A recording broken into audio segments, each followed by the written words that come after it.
అమరావతికి చట్టబద్ధత రావటం ప్రజల విజయమని ముఖ్యమంత్రి నారా చంద్రబాబు నాయుడు అన్నారు. వైసీపీ అమరావతిని దెబ్బతీయాలని చూసినా తాము దాన్ని రక్షించామని తెలిపారు. పార్లమెంట్ ఉభయ సభల్లో అమరావతికి మద్దతు లభించిందని పలువురు ఎంపీలు అనుకూలంగా మాట్లాడారని చెప్పారు. ప్రధాని నరేంద్ర మోడీ, హోంమంత్రి అమిత్ షాలకు రాష్ట్ర ప్రజల తరపున కృతజ్ఞతలు తెలిపారు. దేశ ప్రయోజనాల కంటే స్వార్థ రాజకీయాలకే వైసీపీ ప్రాధాన్యత ఇచ్చిందని విమర్శించారు. తెలంగాణకు తాను వ్యతిరేకం కాదని స్పష్టం చేస్తూ పోలవరం కోసం 7 మండలాలను ఏపీలో కలపటం కీలకమని, కేంద్ర సహకారంతో అది సాధ్యమైందని తెలిపారు. అదే వైఎస్ఆర్ కాంగ్రెస్ పార్టీ. ఎందుకంటే దేశంలో ఇన్ని పార్టీలు, ఐడియాలజికల్ డిఫరెన్సెస్ ఉండొచ్చు, వ్యక్తిగత భేదాభిప్రాయాలు ఉండొచ్చు, లేకపోతే ఒకసారి వాళ్ళకు పెద్దగా టచెస్ కూడా ఉండకపోవచ్చు. ఆంధ్రప్రదేశ్ రాష్ట్రంతో పని కూడా ఉండకపోవచ్చు, ఓట్లే కాదు పని కూడా ఉండకపోవచ్చు. ఆ ప్రాంతీయ పార్టీ ఆ రాష్ట్రంలో ఉండొచ్చు. కానీ ఏ పార్టీ కూడా ప్రాంతీయ పార్టీ అయినా వాళ్ళ రాష్ట్ర ప్రయోజనాలు కాపాడుకుంటూ ఉన్నప్పటికీ దేశ ప్రయోజనాలు కాపాడడం కోసం అమరావతి రాజధానిగా రావాలి, దేశ ప్రయోజనాలు కాపాడాలని ఆలోచించారు. వైఎస్ఆర్ కాంగ్రెస్ పార్టీ మాత్రం దేశ ప్రయోజనాలు అవసరం లేదు, రాష్ట్రం నాశనం అయిపోయినా పర్వాలేదు, మేము అనుకున్నదే జరగాలని పట్టుదలతో ముందుకు పోయారు. వైఎస్ఆర్ కాంగ్రెస్ అమరావతిని నాశనం చేయాలనుకున్నారు. మనం శాసనం చేశాం. దేశం ఈరోజు అమరావతి కోసం నిలబడింది. కుట్రలు దాటి అమరావతి గెలిచింది. నిజమైన 5 కోట్ల ప్రజల కళ కేంద్ర రాజముద్రతో తిరుగులేని స్పష్టత, ప్రజల ఆశలు ఆశయాలు నెరవేరిన వేళ ఇది మనందరికీ గుర్తింపు, గౌరవం. భవిష్యత్తులో ఎవ్వరు ఏమీ చేయలేని పరిస్థితి. ఎవరు ఎన్ని మాట్లాడినా, ఇన్ని పార్టీలు గౌరవించి చట్టం చేశాయంటే వాళ్ళకుండే కమిట్మెంట్ మనం గుర్తుపెట్టుకోవాల్సిన అవసరం ఉంది. అయితే మనం ఒక్కసారి దీని మీద పాత చరిత్ర కూడా ఆలోచించుకోవాల్సిన బాధ్యత ఉంది. ఆ రోజు మీరు చూస్తే ఇక్కడికి వచ్చినప్పుడు నేను విజయవాడ ఉంది, మంగళగిరి ఉంది, గుంటూరు ఉంది, పక్కనే తెనాలి ఉంది. ఇవన్నీ కూడా మనం వేసినటువంటి ప్లానింగ్ మీరు చూస్తే నూజివీడు, ఇంకొక పక్క పామర్రు, ఈ పక్క చిలుకూరుపేట, పక్కన జగ్గయ్యపేట, సత్తెనపల్లి, ఈ ఏరియా అంతా వస్తాయి. Inner ring road, outer ring road cover చేస్తే ఇక్కడికి వచ్చినప్పుడు 9 నగరాలు ప్లాన్ చేశాం. గవర్నమెంట్ సిటీ, ప్రభుత్వ సిటీ, ఆర్థిక city, knowledge city, justice city, health city, sports city, tourism, media, electronics నగరాలు. ఇవన్నీ కూడా 4 ఆఫీసులు కట్టేస్తే అయిపోదు, కట్టేయచ్చు. ఒక్కొక్కసారి సంక్షేమం వచ్చినప్పుడు ఏమేమి అవకాశాలున్నా ఎత్తుక్కొని తగిన విధంగా ప్రణాళికలు చేస్తే మన తర్వాత కూడా శాశ్వతంగా ఉంటాయనే ఉద్దేశంతో ఆ రోజు చేశాం. 5 ఏళ్ల వైసీపీ పాలనలో కాలువల్లో పూడికలు తొలగించకపోవడంతో రైతులు తీవ్ర ఇబ్బందులు పడ్డారని జలవనరుల శాఖ మంత్రి నిమ్మల రామానాయుడు అన్నారు. కూటమి ప్రభుత్వం అత్యవసర నిధులు కేటాయించి చివరి ఎకరం వరకు సాగునీరు అందేలా పనులు చేపట్టిందని మంత్రి తెలిపారు. జలవనరుల శాఖ మంత్రి నిమ్మల రామానాయుడు ఇరిగేషన్ అధికారులతో వీడియో కాన్ఫరెన్స్ నిర్వహించారు. ఈ సమావేశంలో ఈఎన్సీ నరసింహమూర్తి, రాష్ట్ర వ్యాప్తంగా సీఈలు మరియు ఇతర ఉన్నతాధికారులు పాల్గొన్నారు. నియోజకవర్గాల వారీగా కాలువల్లో తూడు, గుర్రపు డెక్క, పూడికతీత పనులు, అంచనాల తయారీపై మంత్రి సమీక్షించారు. అంచనాల తయారీలో ఆలస్యం జరుగుతుందని అధికారులపై అసంతృప్తి వ్యక్తం చేశారు. ఏప్రిల్, మే నెలల్లో చేయాల్సిన పనులకు ఇప్పటికీ అంచనాలు సిద్ధం చేయకపోవడంపై సీఈలను ప్రశ్నించారు. గత ప్రభుత్వంలోలా ఆలస్యం చేయకుండా అధికారులు తమ పనితీరు మార్చుకోవాలని సూచించారు. ఆదివారం సాయంత్రంలోగా అంచనాలు సమర్పించాలని, అమరావతి సచివాలయంలో హాజరై వివరణ ఇవ్వాలని హెచ్చరించారు. కాలువల్లో పూడికలు తొలగించకపోవడంతో గత 5 ఏళ్లలో రైతులు ఇబ్బందులు పడ్డారని పేర్కొంటూ కూటమి ప్రభుత్వం అత్యవసర నిధులు కేటాయించి చివరి ఎకరం వరకు సాగునీరు అందేలా పనులు చేపట్టిందని మంత్రి తెలిపారు. 21వ శతాబ్దంలో కూడా డప్పు కళాకారులను అంటరాని వారిగా చూడటం దారుణమని ఏపీ బీజేపీ అధ్యక్షుడు మాధవ్ ఆవేదన వ్యక్తం చేశారు. బడుగు బలహీన వర్గాల సంస్కృతి, చరిత్రను ముందుకు తీసుకువెళ్లటం బీజేపీ లక్ష్యమని స్పష్టం చేశారు. ఏపీ బీజేపీ ఆధ్వర్యంలో డప్పు కళాకారుల రౌండ్ టేబుల్ సమావేశం నిర్వహించారు. ఈ సమావేశానికి ముఖ్య అతిథిగా హాజరైన ఏపీ బీజేపీ అధ్యక్షుడు మాధవ్ పాల్గొన్నారు. ఈ సందర్భంగా ఆయన మాట్లాడుతూ డప్పు వాయిద్యం మన సంస్కృతిలో అత్యంత ప్రాధాన్యత కలిగి ఉందని తెలిపారు. మానవ సమాజంలో శుభారంభాల నుంచి సంబరాల వరకు డప్పు కీలక పాత్ర పోషించిందన్నారు. 21వ శతాబ్దంలో కూడా డప్పు కళాకారులను అంటరాని వారిగా చూడటం దారుణమని ఆయన ఆవేదన వ్యక్తం చేశారు. సంస్కృతం ఒక వర్గానికి మాత్రమే చెందిన భాష కాదని, అది అందరి భాష అని స్పష్టం చేశారు. మాదిగలు సహా అన్ని వర్గాల వారు సంస్కృతాన్ని నేర్చుకుని మాట్లాడాలని సూచించారు. సంస్కృతిలోని వాయిద్యాల్లో డప్పు అత్యంత ప్రాముఖ్యత కలిగిందని పేర్కొన్న ఆయన ఢమరుక స్వరాల నుంచే పాణిని వ్యాకరణానికి ప్రేరణ లభించిందని తెలిపారు. డప్పు కళాకారుల అభివృద్ధి కోసం పలు హామీలు కూడా ఇచ్చారు. రాబోయే రోజుల్లో డప్పు కళాకారులతో రాష్ట్ర స్థాయి కార్యక్రమాలు నిర్వహిస్తామని తెలిపారు. పెన్షన్ పొందని వారికి పెన్షన్ అందేలా, ఉన్న పెన్షన్లను పెంచేలా చర్యలు తీసుకుంటామని చెప్పారు. డప్పు కళాకారుల గురువులను గుర్తించి గౌరవించే కార్యక్రమాలు చేపడతామని, పంచాయతీ వ్యవస్థలో దండోరా వేసే పోస్టర్ను ఏర్పాటు చేస్తామని వెల్లడించారు. అలాగే దేవాలయ వ్యవస్థలో డప్పు కళాకారులకు ప్రాధాన్యత కల్పించడంతో పాటు కేంద్ర, రాష్ట్ర ప్రభుత్వ ప్రచార కార్యక్రమాల్లో కూడా వారిని భాగస్వామ్యం చేస్తామని తెలిపారు. శ్రీకాకుళం నుంచి చిత్తూరు వరకు అన్ని ప్రాంతాలకు సంబంధించిన వాళ్ళు కూడా రావడం జరిగింది. అలాగే ఆ రాష్ట్ర నాయకులు కూడా, రాష్ట్ర అధ్యక్షులు కూడా ఈ కార్యక్రమంలో జోజు గారు కానీ, అలాగే రాజారావు గారు కానీ రావడం జరిగింది. ఈ కార్యక్రమాన్ని మా రాష్ట్ర అధ్యక్షులు పనతల సురేష్ గారు కార్యక్రమాన్ని సారథ్యం వహిస్తున్నారు, అధ్యక్షం వహిస్తున్నారు. అలాగే మన యొక్క ఆర్డి విల్సన్ గారు కూడా ఈ కార్యక్రమంలో పాల్గొంటున్నారు. అలాగే అనేక మంది డప్పు కళాకారులు, అధ్యక్షులందరూ కూడా ఈ కార్యక్రమంలో పాల్గొంటున్నారు. తప్పనిసరిగా రాబో కాలంలో ఏదైతే ఆది మానవుడికి సారథ్యం వహించి నాగరికతకి ముందు దిక్సూచి చూపించిన ఆ డప్పు ఏదైతుందో ఆ డప్పుకి కావలసిన ప్రాధాన్యత ఇవ్వాలి. అన్ని వాయిద్యాల కల్లా ఈ నాయకుడు ఎవరైనా ఉంటే అది డప్పు అనే విషయాన్ని తప్పనిసరిగా ఈ సమాజం గుర్తించాలి. అనేక రకాల వాయిద్యాల వెనక ఏదైతే సంగీతం ఉందో ఆ సంగీతాన్ని కూడా తొలి స్వరాన్ని డప్పు ద్వారానే వచ్చిందనే విషయం కూడా ఈ యొక్క సమాజం తెలుసుకునే విధంగా, కేవలం ఇదేదో ఒక కులానికి ఆపాదిస్తూ కేవలం మాదిగలు వాయించే వాయిద్యంగా దండోరా అంటే కేవలం వాళ్ళ కులానికి సంబంధించింది, ఆ విధంగా వాళ్లలో అణగారి అంటరానితనాన్ని పెంచడానికి ఇదొక ఆలంబనగా ఉంది. వాళ్ళు చర్మం ఏదైతే ఉందో ఆ యొక్క జంతు చర్మంతో వాయించే డప్పు కాబట్టి వాళ్ళని వివక్షత చూపించడం, అంటరానితనంగా ఉంచడం ఏదైతుందో ఇది నిజంగానే గౌరవమైన విషయం.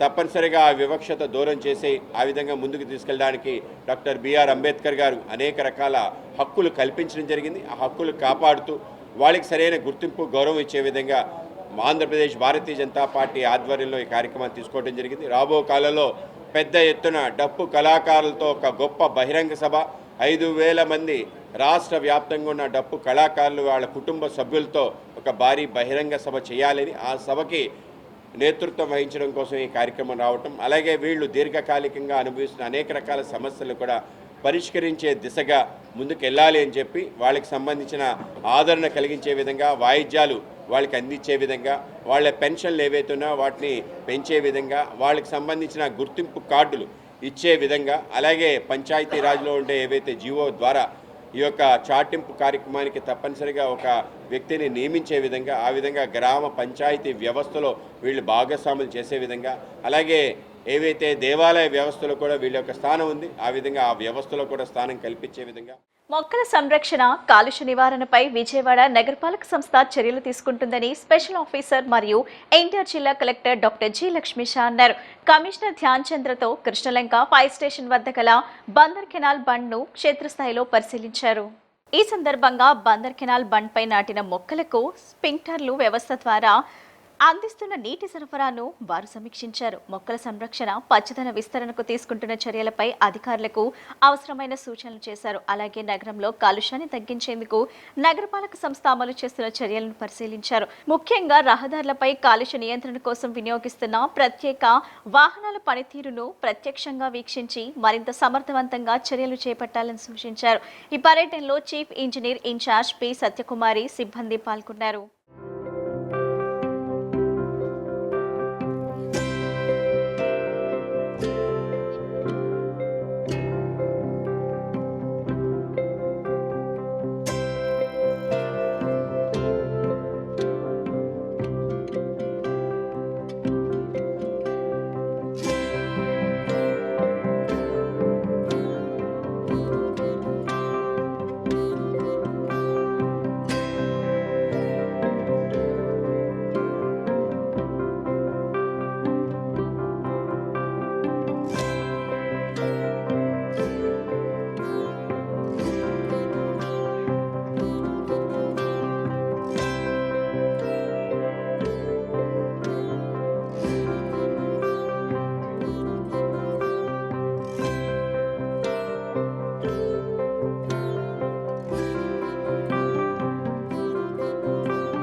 ఇంద్రకీలాద్రిపై కొలువైన కనకదుర్గమ్మను మాజీ మంత్రి వైఎస్ఆర్సీపీ నేత Kodali Nani Nagpur south BJP MLA Mohan Mate కుటుంబ సభ్యులతో కలిసి దర్శించుకున్నారు. ఇంద్రకీలాద్రికి చేరుకున్న అమ్మవారిని దర్శించుకున్న కొడాలి నాని, మోహన్ మాతే ఆలయ అర్చకులు వారికి పూర్ణకుంభంతో స్వాగతం పలికారు. అనంతరం నేతలిద్దరూ అమ్మవారి అంతరాలయ దర్శనం చేసుకుని ప్రత్యేక పూజలు నిర్వహించారు. వేద పండితులు ఆశీర్వచనాలు అందించి అమ్మవారి తీర్థ ప్రసాదాలు అందజేశారు.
చెడుపై మంచి, పాపముపై నీతి, మరణంపై జీవం సాధించిన విజయానికి నిదర్శనమే గుడ్ ఫ్రైడే. క్రైస్తవులు ఎంతో భక్తి శ్రద్ధలతో ఎంతో పవిత్రమైన గుణదల కొండపై ప్రత్యేక ప్రార్థనలు నిర్వహించారు.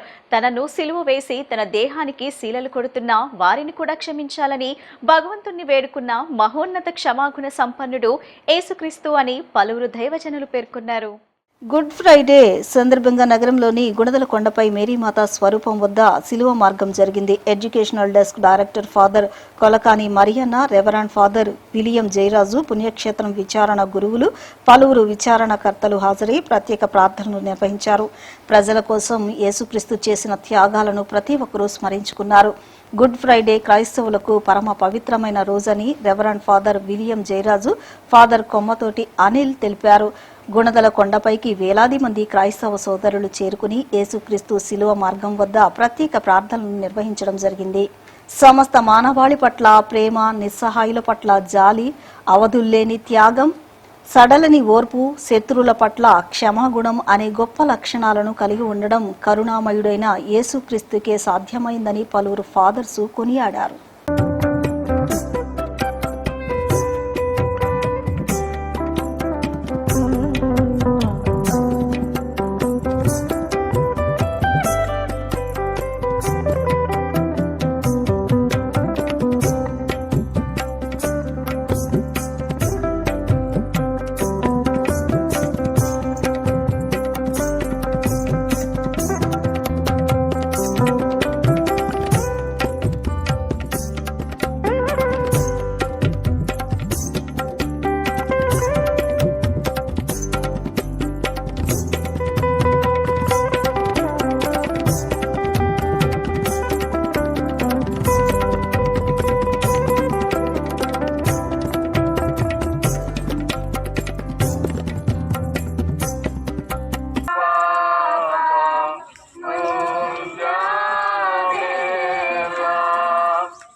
మన జీవితంలో ఏదైనా మంచి జరగాలి, మనం ఏదైనా గొప్పదైనటువంటి స్థాయికి వెళ్ళాలి అనేటువంటి ఆలోచన ఉంటే నా బిడ్డ జ్ఞాపకం ఉంచుకో, 100% నువ్వు పాటించవలసినటువంటి సత్యం, మంచిగా గొప్పగా నీ జీవితం మారాలి అంటే కొన్ని అంశాల్లో త్యాగాలు తప్పవు.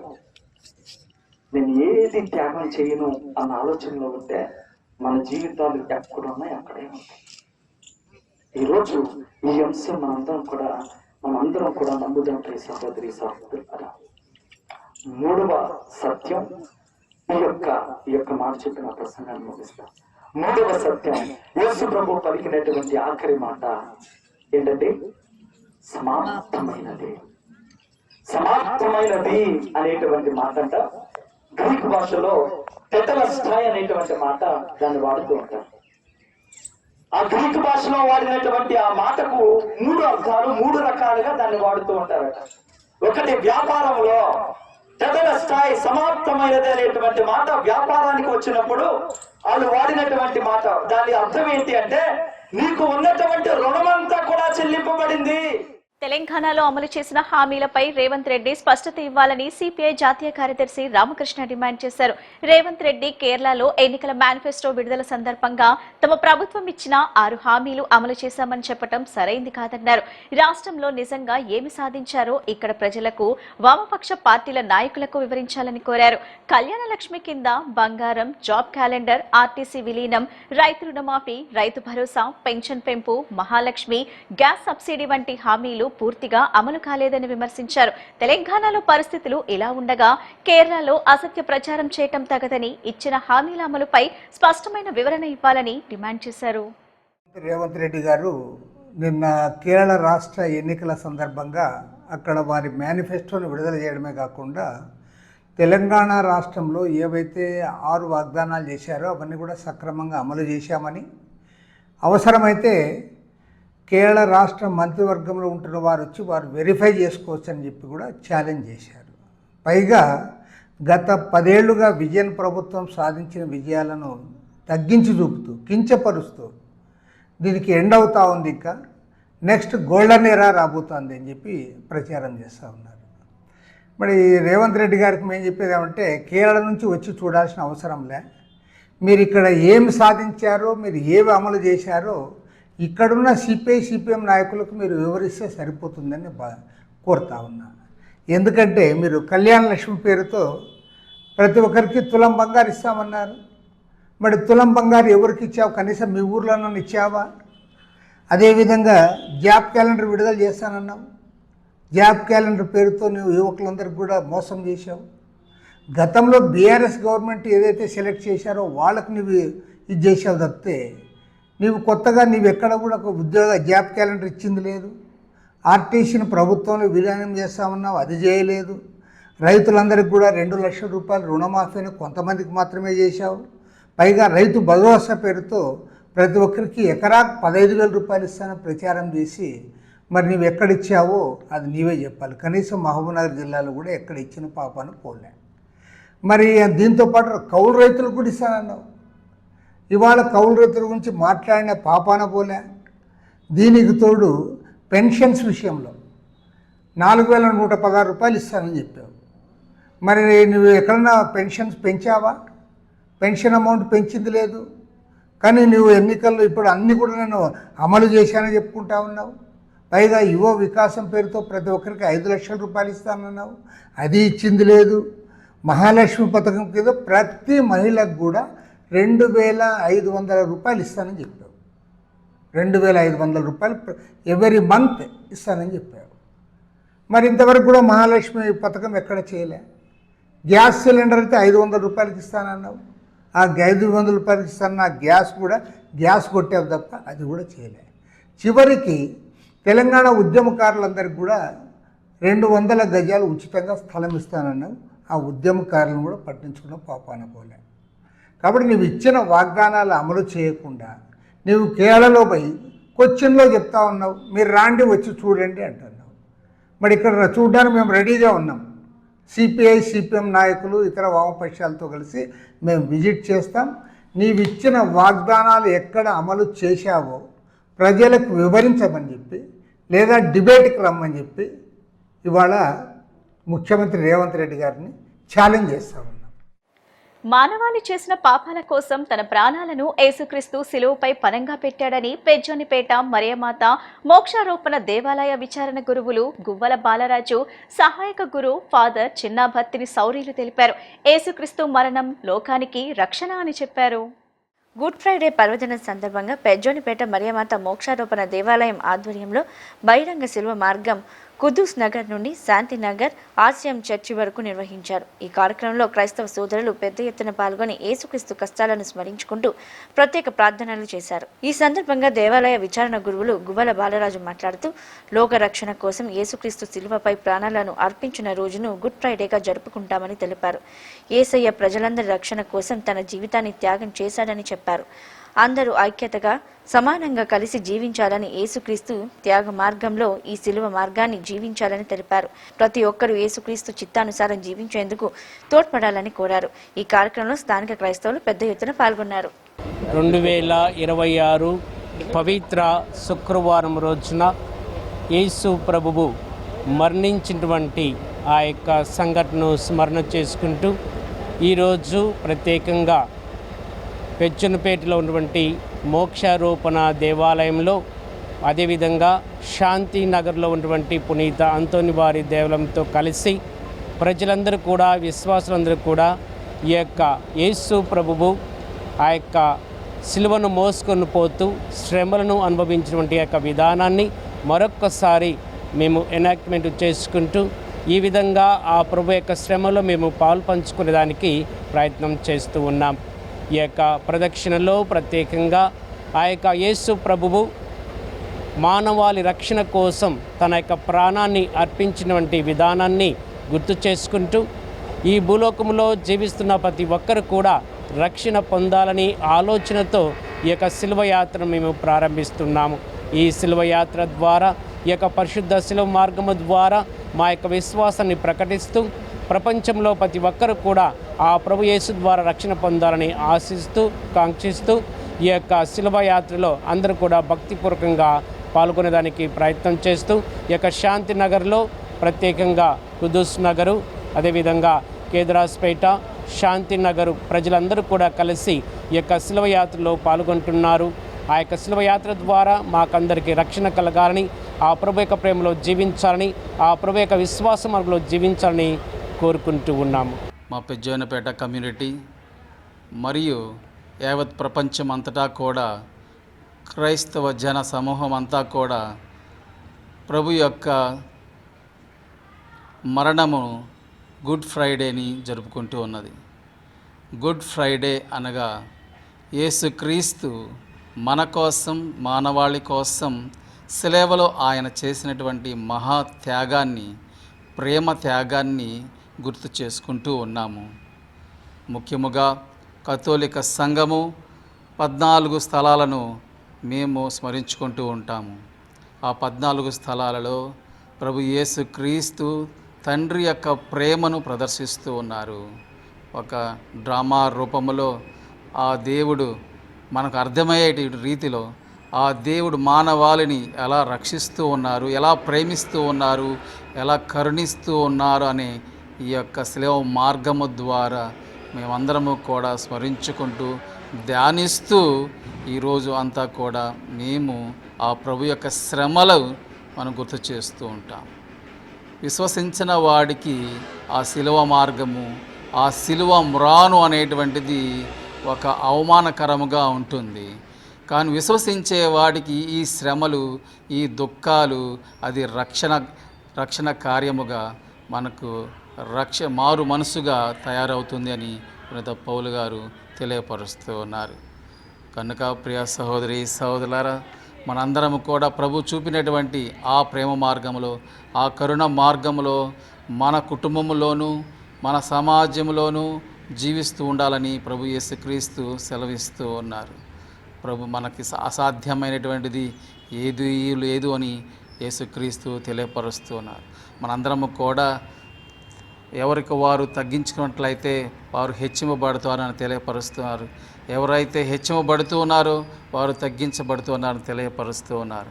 ప్రతి ఒక్కరము కూడా శాంతి సమాధానాలతో సంతోషముతో ఉండాలి అంటే మనందరము కూడా సేవక రూపము దాల్చి క్షమాగుణముతో మనందరము కూడా జీవిస్తే అది ఈ లోకములోని పరలోక రాజ్యాన్ని మనము స్థాపించిన విధముగా ప్రభు సెలవిచ్చి ఉన్నారు. కనుక ఈరోజు ప్రత్యేకించి ఈ సెలవు మార్గంలో ఆ ప్రభు మన కోసం ఆ దేవాది దేవుని అపారమైనటువంటి ప్రేమను, అశాశ్వతమైనటువంటి ప్రేమను మనకు తెలియపరుస్తూ మనందరం కూడా లోకాంతం వరకు నేను మీతో ఉన్నారని తెలియపరుస్తూ ఉన్నారు. ఇప్పుడు కాసేపు ప్రకటనలు.